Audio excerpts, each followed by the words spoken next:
स्वागत है हमारे YouTube चैनल पर जिसका नाम है स्टडी विद अमन।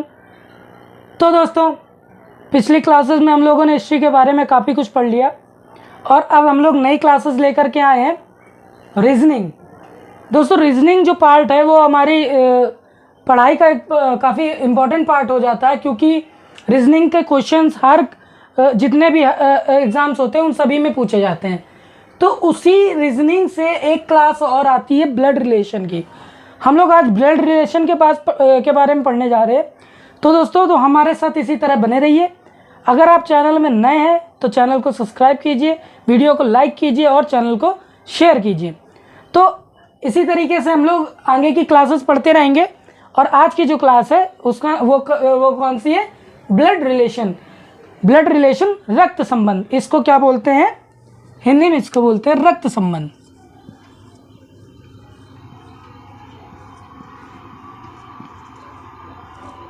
रक्त संबंध। रक्त संबंध की सभी क्लासेस होंगी, सारे टॉपिक्स होंगे जितने भी इसके टॉपिक्स होते हैं, और इसके साथ साथ रीजनिंग की और जितनी भी क्लासेस हैं, नंबर सिस्टम हो गया, अल्फ़ाबेट सीरीज़ हो गई, वेन आरेख हो गए, वो सारी क्लासेस हम लोग हमारे चैनल पे पढ़ेंगे।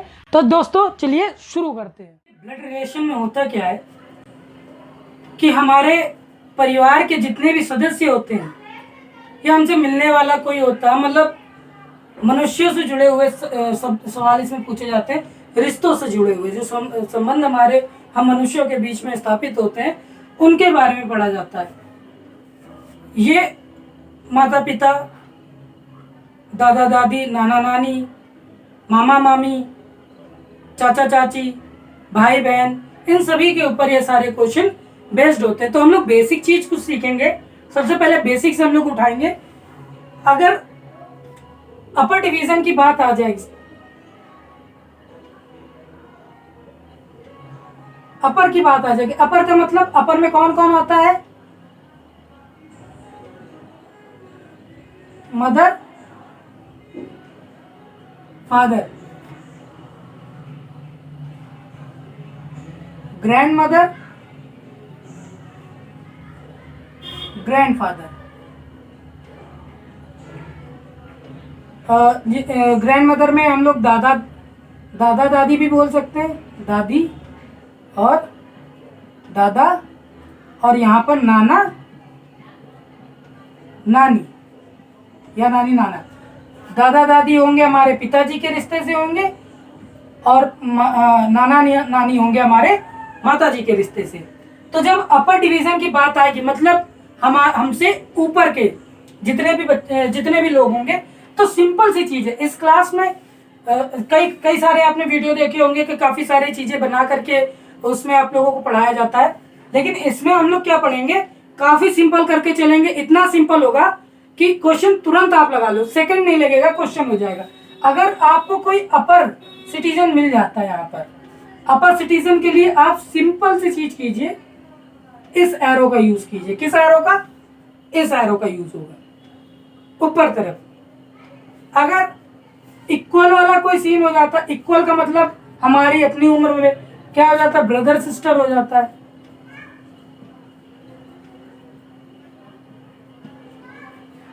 कजिन्स हो जाता है।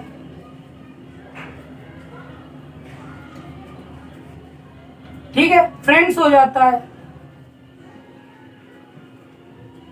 तो इसमें हम लोग इस एरो का यूज करेंगे। किस एरो का? इस एरो का यूज करेंगे। कौन सा एरो? ये वाला। अगर क्या आ जाता? ब्रदर और सिस्टर आ जाता है। माता पिता, ग्रैंड मदर, ग्रैंड फादर के लिए ये वाले एरो का यूज करेंगे। हमसे अगर हमारा कोई छोटा भाई आ जाता है, छोटी बहन आ जाती है, तो हम लोग उसके लिए इस एरो का यूज करेंगे। किसके लिए? छोटे भाई या बहन के लिए। और अगर फ्रेंड्स और कजिन्स आ जाए, इक्वलिटी की बात आ जाए, वहां पर हम इस सिंबल का यूज करेंगे। तो हम लोगों ने ये सारी चीजें पढ़ ली इनके बारे में, ये सिर्फ समझने के लिए। अगली जब हम लोग क्वेश्चन पढ़ेंगे तो उसमें इसका यूज बहुत अच्छे से। एक चीज और जो हम लोगों के इस क्वेश्चन को बहुत ज्यादा सिंपल कर देगी, मैरिड लोगों के लिए हम लोग किसका यूज करेंगे? प्लस का यूज करेंगे। अगर कोई व्यक्ति, मतलब मम्मी पापा हो गए मामा मामी हो गए, दादा दादी हो गए, नाना नानी हो गए, उनके लिए हम लोग इस प्लस का यूज करेंगे और हम इसको सिंपल कर लेंगे। जैसा कि हमारे सामने हमारा क्वेश्चन आ चुका है, हमारा पहला क्वेश्चन है बी क्यू का पिता है। बी के केवल 2 बच्चे हैं, बी क्यू का पिता है, बी के केवल 2 बच्चे हैं, क्यू आर का भाई है, क्यू आर का भाई है, आर पी की एक बेटी है, ए पी की नवासी है, नवासी मीन्स नातिन है। अगर एस ए का पति है तो एस का क्यू से क्या संबंध है? क्वेश्चन मार्क का मतलब होगा क्या संबंध है।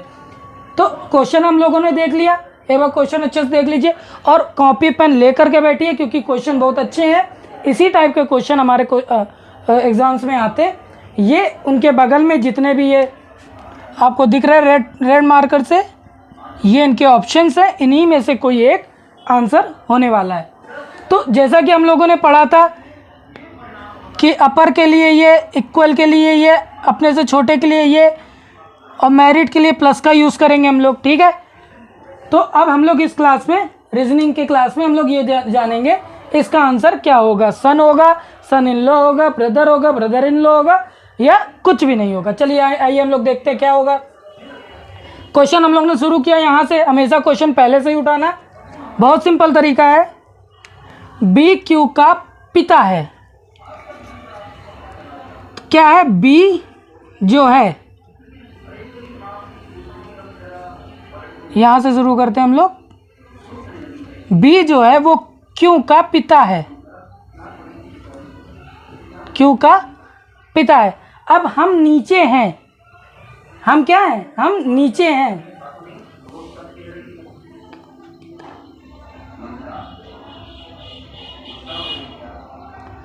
हम क्या हैं?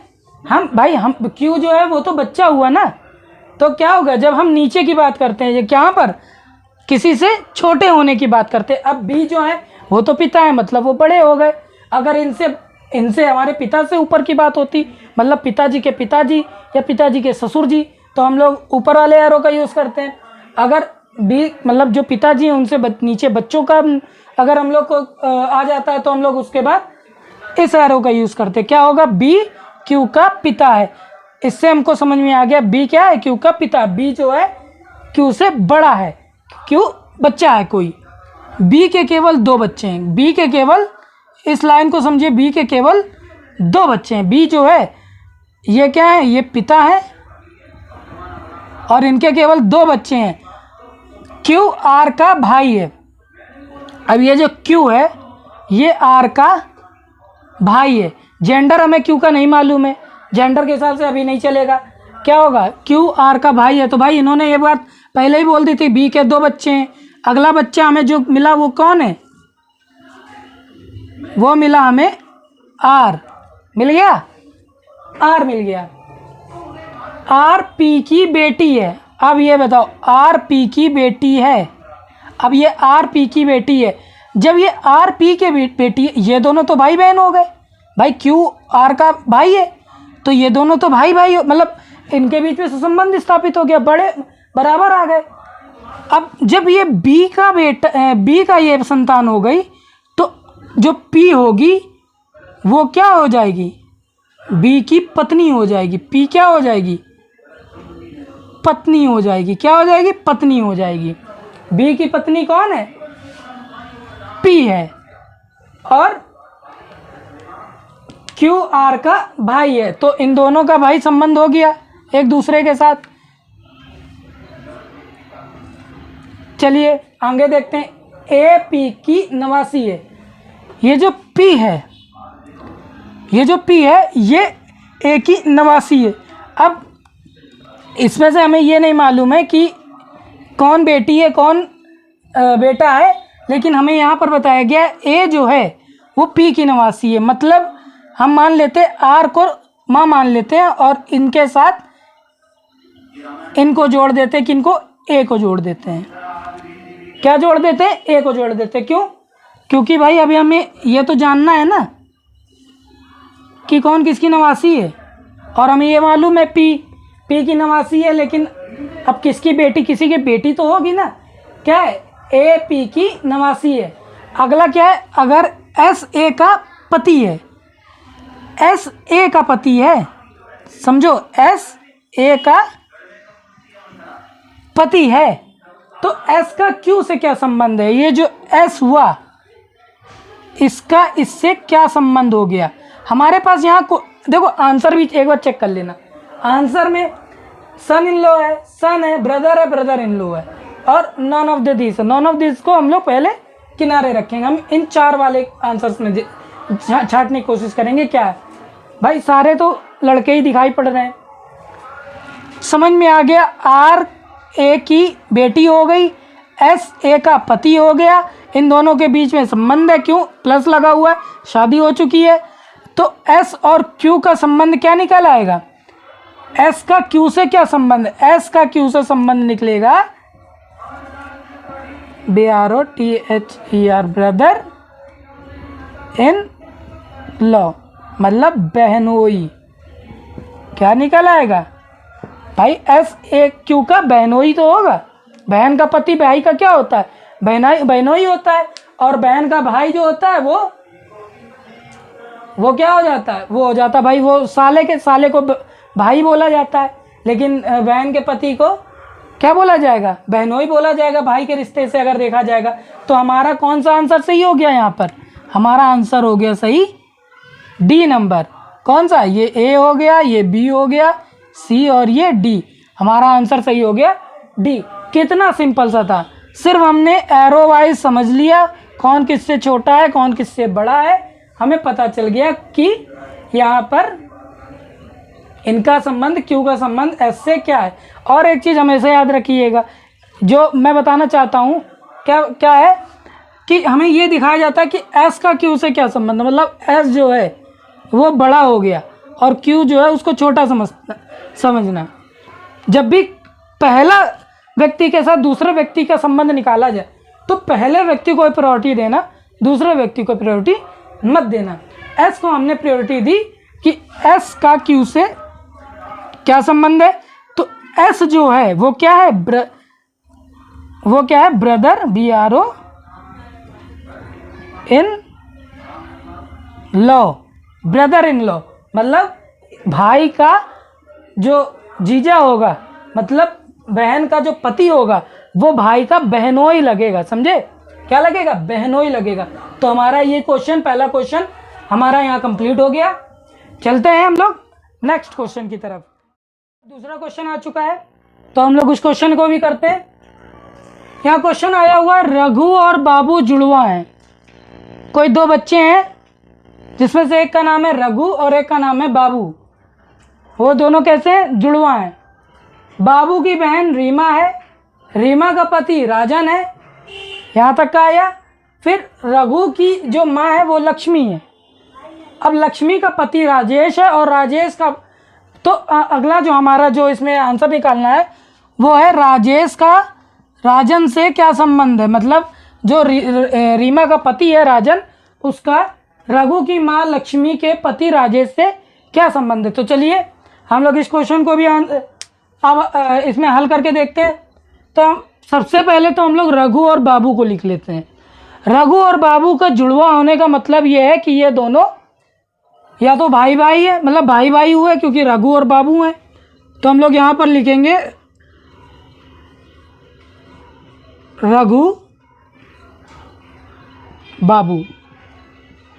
अब रघु और बाबू जब जुड़वा है तो इनके बीच में समानता हुई ना, तो समानता का हम लोग इक्वल का ये वाला चिन्ह लगा देंगे। ये हम लोग ने पिछले अभी पढ़ा हुआ है।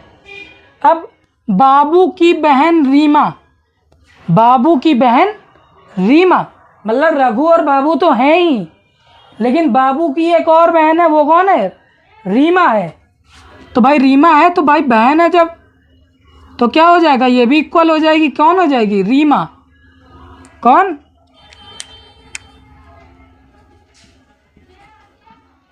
रीमा। अब रीमा का पति राजन है।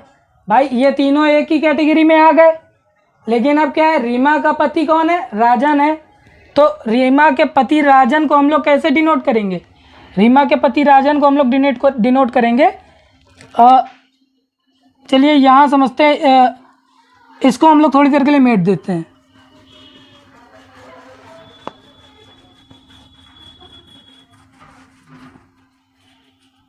इसके आंसर हम लोग थोड़ा यहाँ पर नोट करते हैं। Uncle, son in law, father, cousin, ये आंसर थे हमारे। इनको यहाँ नोट कर दिया, थोड़ी सी जगह मिल गई। रघु बाबू का जुड़वा है, बाबू की बहन रीमा है, रीमा का पति के लिए हम लोग ने जब मैरिड कपल की बात आ जाती है प्लस का यूज़ करते हैं हम लोग, और यहाँ लिख देते हैं राजन। किसकी बात हो गई यहाँ पर? राजन। रघु, बाबू और रीमा एक कैटेगरी में आ गए, प्लस राजन और रीमा मैरिड है, इन दोनों की शादी हो चुकी है। रघु की माँ लक्ष्मी है, रघु की जो माँ है वो कौन है? लक्ष्मी है। तो यहाँ पे तो थोड़ी सी जगह कम पड़ रही है, चलिए हम लोग नीचे लिखते हैं।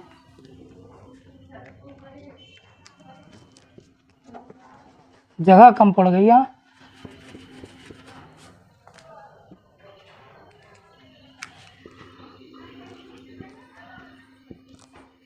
रघु और बाबू, रीमा, राजन।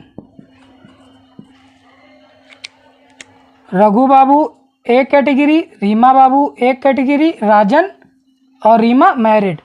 रघु की माँ लक्ष्मी है, रघु से भाई माँ बड़ी हुई तो माँ कहाँ जाएगी? माँ का एरो जाएगा ऊपर, लक्ष्मी। क्या हो गई? माँ कहाँ गई?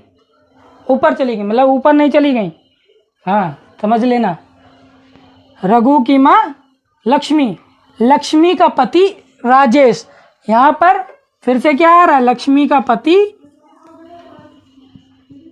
राजेश। कौन हो गया? राजेश हो गया। राजेश मेरे दोस्त का भी नाम है, तो देखेगा बहुत चिल्लाएगा। तो लक्ष्मी और राजेश, ये कौन हो गए? पति पत्नी हो गए। रघु की माँ लक्ष्मी, लक्ष्मी का पति राजेश। इसमें थोड़ा सा जल्दी समझ में आता है। राजेश का राजन से क्या संबंध है? अब यहीं पर जो क्वेश्चन का आंसर है यहीं पर आना है। राजेश का राजन से क्या संबंध है? अब जब लक्ष्मी, राजेश की पत्नी लक्ष्मी हो गई, लक्ष्मी का बेटा हो गया रघु, रघु का भाई हो गया बाबू, बाबू की बहन हो गई रीमा। तो जब ये बहन हो गई तो मतलब राजेश का इनके साथ क्या संबंध हुआ? पिता और पुत्री का संबंध हुआ। पिता और पुत्री मतलब पिता और बेटी का संबंध हो गया। तो जब पिता और बेटी का संबंध रीमा और राजेश के बीच में हो गया तो राजन जो है वो इनके दामाद हो गए। मतलब क्या? राजेश के दामाद हो गए। कौन हो गए? राजन हो गए, मिस्टर राजन। अब जब राजन दामाद हो गए तो हम लोग ने पहले ही जाना था कि जिसका नाम पहले होता है संबंध उसी के साथ निकाला जाता है। राजेश का दामाद कौन है? राजन है। राजन का मतलब सन इन लॉ। किससे होएगा भाई? इसमें यहाँ बोला जाएगा सन इन लॉ, मतलब दामाद का मतलब होता है सन इन लॉ। तो कौन सा आंसर नंबर बी यहाँ पर फॉलो करेगा इस आंसर को? राजेश का दामाद राजन मतलब सन इन लॉ। कहते ना दामाद जी आए, सन इन लॉ आए हमारे, और राजन कहेंगे कि वो मेरे फादर इन लॉ है, मतलब वो मेरे ससुर है।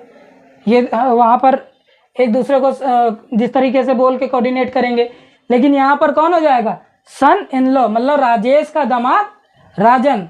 राजेश का दामाद राजन कैसे? क्योंकि राजेश की बेटी कौन है? रीमा है। चलिए ये वाला क्वेश्चन हमारा कंप्लीट हो गया। आपने किस तरीके से, हम लोगों ने कितनी अच्छी तरीके से, कितने आसान तरीके से सारे क्वेश्चनों को कर लिया। तो अगली क्लास में हम लोग अगले टॉपिक के बारे में पढ़ेंगे। ब्लड रिलेशन का ही अगला टॉपिक होगा, अगला फॉर्म होगा, क्योंकि केवल इसी तरीके को क्वेश्चन नहीं होते, और भी कई तरीकों के क्वेश्चन होते हैं, पर आज के लिए हम लोगों ने जितना सीखा वो काफ़ी अच्छा सीखा, काफ़ी अच्छी चीज़ें सीखी। इसी तरह अगला टॉपिक भी हम लोग ब्लड रिलेशन के ऊपर पढ़ेंगे, जो उसका अलग फॉर्म होगा, एक लेवल अप होगा। तो दोस्तों इसी तरह हमारे चैनल को सब्सक्राइब कीजिए, वीडियो को लाइक कीजिए, चैनल को शेयर कीजिए और ज़्यादा से ज़्यादा हमारे चैनल के साथ बने रहिए। तब तक के लिए अपना ख्याल रखिए। जय हिंद, जय भारत।